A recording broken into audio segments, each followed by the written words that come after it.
Jim Faust is a teacher. He teaches floriculture in what we used to call the horticulture department when I was there, and now it's called plant and environmental sciences. I tell you, everything has to. They change Always change ligularia, they change it to farfugium, they change horticulture. Everything gets complicated. Yeah. But poinsettia's got the same name. They do, unfortunately. And where are poinsettias from? Poinsettias are native to Mexico. Okay. Yeah, they grow in kind of these deep canyons on steep canyon walls near beautiful streams in the mountains. How lovely. Yeah. Yeah, yeah. But we have a special affinity for them in South Carolina because it was first introduced to this country, I believe, by South Carolina. Yeah, Joel Poinsett, who was the first U.S. ambassador to Mexico, was the first person to send a live poinsettia to the U.S., and then it slowly became commercialized. And of course, he's buried right in Statesburg, at Church of the Holy Cross. But in Mexico, the wild variety, I think you have an example of in front, and let's talk about how it grows. So this is a poinsettia from the wild, collected there just a couple years ago. So this is what they look like. And what's interesting, if you see the bract size is quite small compared to these. And the bract means? The bract is the modified leaf. What we would call a petal. Sure, yeah. The colorful part. Yeah, it's the showy part that attracts pollinators. Yeah. And so this plant in the wild grows on these mountain streams and is quite beautiful. And what's interesting is that if you look at the botanical drawings that were done soon after Poinsett sent the plant to the United States, is that they were quite big bracts. They did not look like the wild type. So that's kind of led us to conclude that Poinsett didn't actually collect a wild poinsettia. He collected the plant that was already in the marketplace that had already been domesticated by the Aztecs. By the Aztecs. This is what fascinating history. And I think you have an example of a plant that looked like the one that he may have sent back over there. Sure. We have a plant that is a 100-year-old variety from 1910, 1920, named St. Louis, because that's where it was found. And this is typical of the plants in 100 years ago, what they look like. They would get very tall and leggy and weren't very good potted plants. And in fact, they had two real big problems. The one was that they got so big and the growers had trouble selling them in containers. So what they would do... It was hard to fit in your car It was hard to take home. And they would take the stems and actually massage the stems. You kind of macerate the stem between your fingers. Not break it. Not break it, because if you take a poinsettia and bend it, it'll just snap.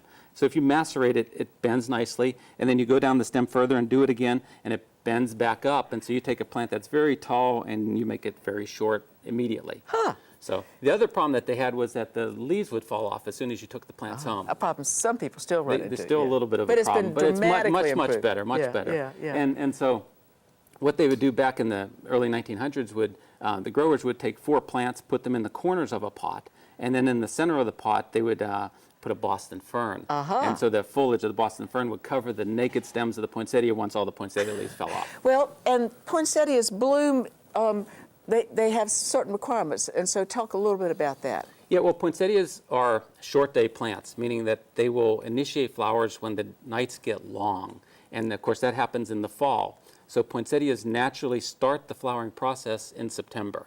So that's when the flowering is initiated, and when we get about a 12-hour long night.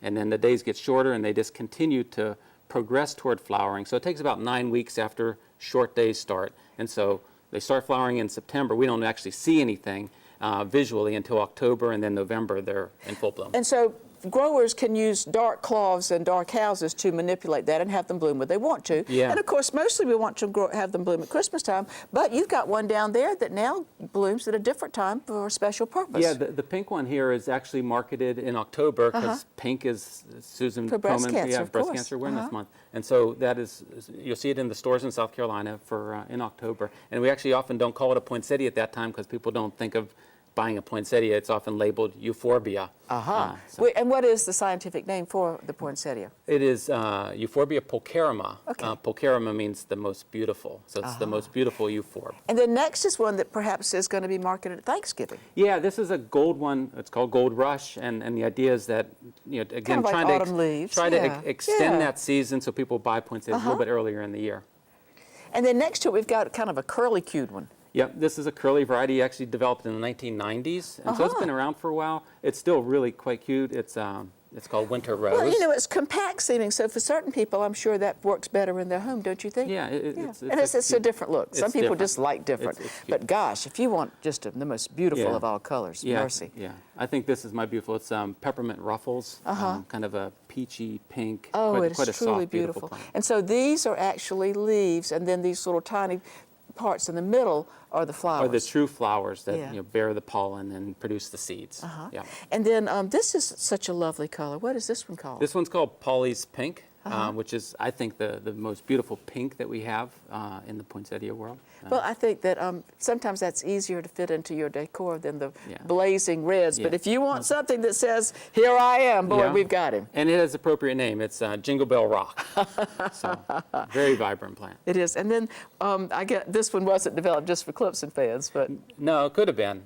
This is the closest thing we have to orange. We keep trying to get these different colors, and this is orange spice.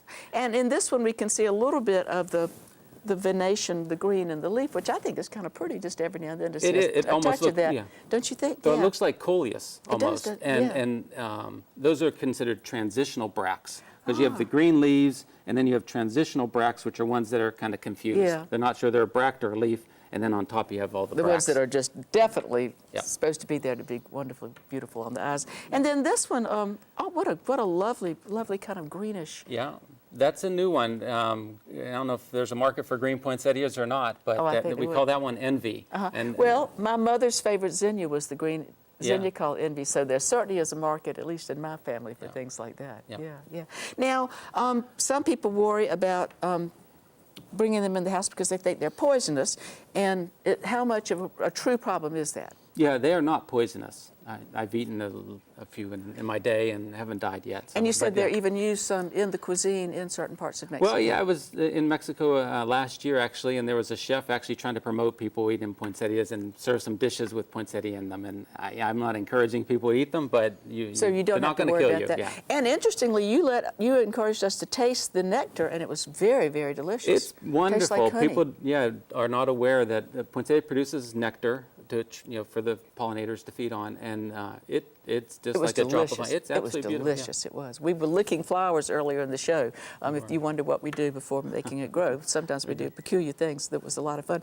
Now, how should we take care of them? Well, there's just a few main things, and the modern varieties are really easy, really Yeah. when it comes down to it. But you got to get a couple things right. One, you do have to avoid extreme temperatures. You don't want it to be below 40 or above 80. So you have a wide In most range. homes, In that's, most, that should be in most fine. homes, that's manageable. But just taking it home on a cold day, you might have to be careful not leaving Yeah, it. not leave it in the car or too not long. leaving it in the car, Yeah, yeah. And then once you get it home, put it in a fairly well-lit corner of the room. Don't put it in the the darkest Darkest spot. corner. They need to do a little bit of photosynthesis Okay. to survive for the few weeks. and in then the December. big question is watering. Watering's the biggest challenge. In general, we like to say with poinsettia, wetter is better. We don't really want them to get really light, and you can tell by if you pick up a plant how light it is. You don't want it to be real light. Okay. But then you don't want it also to be in a really soaking wet either. So moist is kind of ideal. The challenge we have is they often come in pot covers and foil wraps that hold a Yes. lot of water. So if you put too much water in the pot, they can just sit in a swimming pool, And the and roots will then rot, they will yeah. die. So really the thing to do is either take that pot cover off, water it at the sink, let the water pour out the bottom of the pot, then put the cover back on, put it back in your living room, or punch some holes in the bottom of the foil. Or, Oh, and put a saucer and or put a something, saucer yeah, underneath and empty it. And empty it And after empty it water after goes it through. drains, yeah, But yeah, keep it yeah. moist, but not soaking wet. Did your students help you grow these?